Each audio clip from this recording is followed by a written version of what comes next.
علامہ سید ریاض حسین شاہ نے خطاب کرتے ہوئے کہا کہ انگریزوں نے ماضی میں 1857 کی جنگ کے بعد بھی علماء حق کو کالا پانی کی سزا دی اور آج بھی بلیک واٹر کے نام سے مذموم حرکتیں کر رہے ہیں۔ علامہ سید ریاض حسین شاہ نے خطاب کرتے ہوئے کہا ہے کہ انگریزوں نے ماضی میں 1857 کی جنگ کے بعد بھی علماء حق کو کالا پانی کی سزا دی اور آج بھی بلیک واٹر کے نام سے مذموم حرکتیں کر رہے ہیں۔ جماعت اہل سنت پاکستان ضلع حیدرآباد اور سیدنا سخی عبدالوہاب شاہ جیلانی ٹرسٹ کے زیر اہتمام علماء مشائخ کنونشن سے خطاب کرتے ہوئے انہوں نے کہا کہ علامہ فضل حق خیر آبادی نے آزادی کا نعرہ لگایا اور انمٹ نقوش چھوڑے تھے، آج بھی انگریز کالا پانی ماضی کی طرح یاد دلا رہے ہیں۔ انہوں نے اس موقع پر صوبہ پختونخوا میں فوجی آپریشن کی حمایت کی، اس لیے کہ دین مبین کو کمزور کرنے والوں کے خلاف آپریشن کی ضرورت تھی۔ واقف وزیر جماعت اہل سنت صوبہ پختونخوا سرحد کے امیر صاحبزادہ نور الحق قادری جو سالانہ یا رسول اللہ کانفرنس میں شرکت کرتے تھے، ان کے چچے بھتیجے بانجے 4 جنازے ایک ساتھ اٹھے، اب پھر درود و اسلام کی آوازیں آ رہی ہیں۔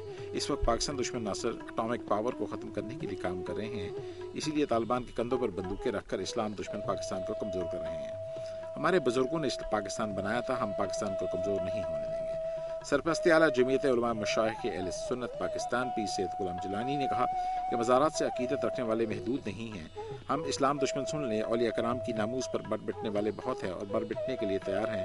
ہم میدان کارساز میں آ چکے ہیں۔ سنی اتحاد کونسل کے مرکزی رہنما علامہ مفتی احمد میاں برکاتی نے خطاب کرتے ہوئے کہا کہ دین کی سمجھ بوجھ والے علماء مشائخ اب حجروں سے باہر آ گئے ہیں، دشمنان اسلام کی سازشوں کو ناکام بنائیں گے۔ پیر سید غلام رضوانی نے خطاب کرتے ہوئے کہا کہ آج دہشت گردوں کی وجہ سے ملک کی بقا و استحکام کو خطرہ ہے، کسی پاکستانی کی جان محفوظ نہیں، مساجد و مزارات کلیسا مندر بھی محفوظ نہیں۔ دشمنان اسلام ہمیشہ اولیاء اللہ اور مزارات کے مخالف رہے ہیں، آج ہم لفظوں کو چھوڑ کر میدان عمل میں آ گئے ہیں۔ دیوان عصمت پاک پٹن شریف خواجہ تعالیٰ پیر منور علی شاہ جماعتی علی پور شریف نے متحدہ مجلس اتحاد مشائخ پاکستان تشکیل دے دیا ہے، ہم بھی اپنی رنجشوں کو چھوڑ کر اولیاء اللہ کی محبت میں ایک ہو جائیں۔ کانفرنس سے سیدنا سخی عبدالوہاب شاہ جیلانی ٹرسٹ کے چیئرمین الحاج گلشن الہی قادری، علامہ محمد اکرم سیدی، علامہ حمزہ علی قادری، علامہ مفتی سید محمد عظمت علی نوری، سنی طریقے خالد حسن اتاری، مولانا رضا المحسنی، پیر سید انتظار حسین چشتی، میر پور خاص اور دیگر نے خطاب کیا۔ لاڑکانہ آرٹس کونسل میں 3 ماہ سے قائم سیلاب متاثرہ ریلیف کیمپ ختم نہ کیے جانے کے خلاف فنکاروں نے جناح باغ چوک پر احتجاجی مظاہرہ کیا۔ لاڑکانہ آرٹس کونسل میں 3 ماہ سے قائم سیلاب متاثرہ ریلیف کیمپ ختم نہ کیے جانے کے خلاف فنکاروں نے جناح باغ چوک پر احتجاجی مظاہرہ کیا۔ مظاہرے کی قیادت عبدالہادی بگٹی، عبدالستار کوہاڑو و دیگر نے کی۔ اس موقع پر مظاہرین نے صحافیوں کو بتایا کہ 3 ماہ قبل ضلعی حکومت کی جانب سے آرٹس کونسل لاڑکانہ میں سیلاب متاثرین کے لیے کیمپ قائم کیا گیا، جہاں سینکڑوں سیلاب متاثرین کو رکھا گیا، جنہیں ضلعی حکومت NGOs اور ہماری جانب سے بھی امدادی اشیاء فراہم کی جاتی رہیں۔ تاہم اب ان کے علاقوں سے پانی اترنے کے بعد ضلعی حکومت نے تمام سرکاری ریلیف کیمپ خالی کروا لیے ہیں اور جن علاقوں میں پانی ابھی موجود ہے ان کے رہائشیوں کو ضلع حکومت کی جانب سے خیمہ بستیوں میں رکھا گیا ہے، لیکن آرٹس کونسل میں رہنے والے سیلاب متاثرین کو خیمہ بستیوں میں منتقل نہیں کیا جا رہا، جس کے باعث فنکاروں کی ثقافتی سرگرمیاں مکمل طور پر بند ہو چکی ہیں۔ صبح سندھ سے موصول ہونے والی رپورٹس آپ نے ملاحظہ کی، اب آپ کو لیے چلتے ہیں صوبہ بلوچستان کی جانب اور نظر ڈالتے ہیں بلوچستان کی چند خبروں اور رپورٹس پر۔ ناظرین، صوبہ بلوچستان ہر لحاظ سے پسماندگی کا شکار رہا ہے اور اس احساس محرومی کو ختم کرنے کے لیے ہر دور میں حکومت کی جانب سے اقدامات اٹھائے جاتے ہیں۔ کور کمانڈر بلوچستان جاوید ضیاء نے کہا ہے کہ پاک فوج ڈیرہ مراد جمالی میں سیلاب سے متاثرہ education, basic health unit, water supply scheme, حیوانات سمیت دیگر اداروں کی بحالی کے لیے 15 کروڑ روپے خرچ کرے گی۔ آئیے تفصیلات جانتے ہیں اس رپورٹ میں۔ کور کمانڈر بلوچستان جاوید ضیاء نے کہا ہے کہ پاک فوج ڈیرہ مراد جمالی میں سیلاب سے متاثرہ education, basic health unit, water supply scheme, حیوانات سمیت دیگر اداروں کی بحالی کے لیے 15 کروڑ روپے خرچ کرے گی۔ ان خیالات کا اظہار انہوں نے ڈیرہ مراد جمالی میں ترکی فیلڈ ہسپتال کے دورے کے موقع پر میڈیا کے نمائندوں سے بات چیت کرتے ہوئے کیا۔ کور کمانڈر بلوچستان جاوید ضیاء نے کہا ہے کہ ان اداروں کی بحالی میں پاک فوج اپنا رول ادا کر رہی ہے اور صوبائی انتظامیہ اپنا کردار ادا کر رہی ہے۔ انہوں نے کہا کہ علاقے کے عوام کی رائے لے کر ان کی خواہش کے مطابق جو بھی وسائل ہیں ان کے مطابق کام کر رہے ہیں۔ انہوں نے کہا کہ ترک حکومت متاثرین کی بحالی کے لیے جو بھی اقدامات کر رہی ہے اس پر ہم اس کے شکر گزار ہیں۔ اس موقع پر ترکی کے ڈاکٹر تنجا نے کہا کہ ترکی حکومت عید الاضحیٰ کے موقع پر 1000 بکرے قربان کر کے ان کا گوشت سیلاب متاثرین میں تقسیم کرے گی۔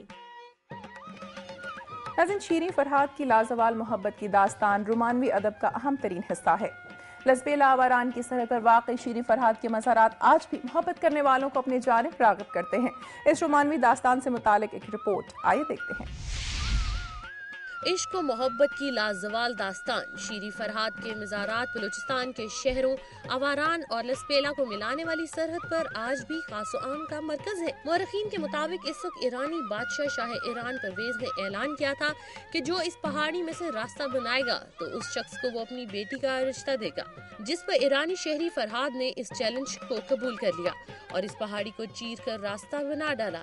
یہ راستہ ضلع آواران تربت پنجگور کو ضلع لسبیلا سے ملانے کا واحد ذریعہ ہے، تاہم بادشاہ نے اپنا وعدہ پورا نہ کیا، جس کے نتیجے میں فرحاد نے اپنی جان دے دی۔ مورخین متفق ہیں کہ بعد میں شیریں نے بھی اسی جگہ آ کر جان دی، تاہم آج اگر شیریں فرحاد کے مزار پر جائیں تو وہاں 2 کی بجائے 1 قبر نظر آتی ہے، جس کے بارے میں لوگوں کا کہنا ہے کہ پہلے یہ 2 قبریں تھیں، بعد میں یہ خود بخود اکٹھی ہو گئی۔ مشرف دور میں اس مزار کے ساتھ ساتھ ایک مسجد بھی تعمیر کی گئی ہے۔ آئے ناظرین ایک نظر ڈالتے ہیں صوبہ بلوچستان کی چند خبروں پر۔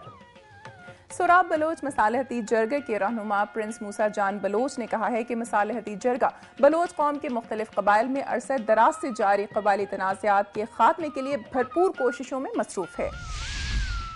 سوراب بلوچ مصالحتی جرگے کے رہنما پرنس موسیٰ جان بلوچ نے کہا ہے کہ مصالحتی جرگہ بلوچ قوم کے مختلف قبائل میں عرصہ دراز سے جاری قبائلی تنازعات کے خاتمے کے لیے بھرپور کوششوں میں مصروف ہے۔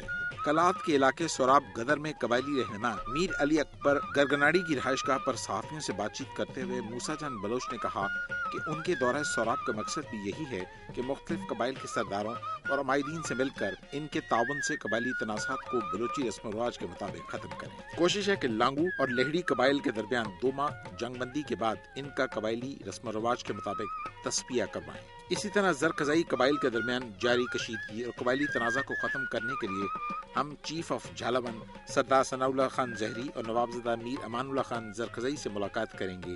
انہوں نے کہا کہ اغوا برائے تاوان، چوری اور ڈکیتی کے واقعات کے خاتمے کے لیے ہم قبائلی رسم و رواج کے مطابق کوشش کریں گے، کیونکہ حکومتی سطح پر اس سلسلے میں خاطر خواہ اقدامات نہیں کیے جا رہے ہیں۔ ناظرین صوبہ بلوچستان سے موصول ہونے والی رپورٹس آپ نے ملاحظہ کی۔ اب باری ہے سرسبز پہاڑوں کی سرزمین خیبر پختونخوا کی۔ آئے نظر ڈالتے ہیں وہاں سے موصول ہونے والی رپورٹس پر۔ ناظرین حالیہ سیلاب کی وجہ سے 11 لاکھ سے زائد افراد کو وطن کارڈ تقسیم کیے گئے اور متاثرین سیلاب کو ہر قسم کا ریلیف فراہم کیا گیا، مگر امداد اور وطن کارڈ سے محروم رہ جانے والوں میں ایسا طبقہ بھی ہے جنہیں خواجہ سرا کہتے ہیں، اور یہ طبقہ آج بھی امداد سے محروم ہے اور حکومت کی جانب سے امداد کا منتظر ہے۔ تفصیلات جانتے ہیں اس رپورٹ میں۔ کالا باغ ملک میں حالیہ سیلاب کی وجہ سے 11 لاکھ سے زائد افراد کو وطن کارڈ تقسیم کیے گئے اور متاثرین سیلاب کو ہر قسم کا ریلیف فراہم کیا گیا، مگر امداد اور وطن کارڈ سے محروم رہ جانے والوں میں ایک طبقہ ایسا بھی ہے جنہیں خواجہ سرا کہتے ہیں۔ راشن کی تقسیم کے موقع پر ان خواجہ سراؤں نے دنیا نیوز سے بات کرتے ہوئے کہا کہ ہم بھی پاکستانی شہری ہیں، سیلاب اور بارشوں سے ہم بھی متاثر ہوئے ہیں، مگر ہماری سننے والا کوئی نہیں ہے۔ انہوں نے حکومت سے اپیل کی ہے کہ امداد اور وطن کارڈز کی فراہمی یقینی بنائی جائے۔ اور ناظرین ایک بریک کے بعد پروگرام میں شامل کریں گے قوم کے مستقبل کو علم کی روشنی سے بہرہ مند کرنے والے اساتذہ بھی بڑھتی ہوئی مہنگائی کے ہاتھوں مجبور ہو کر تنخواہوں میں اضافے کے لیے احتجاج پر مجبور ہو گئے ہیں۔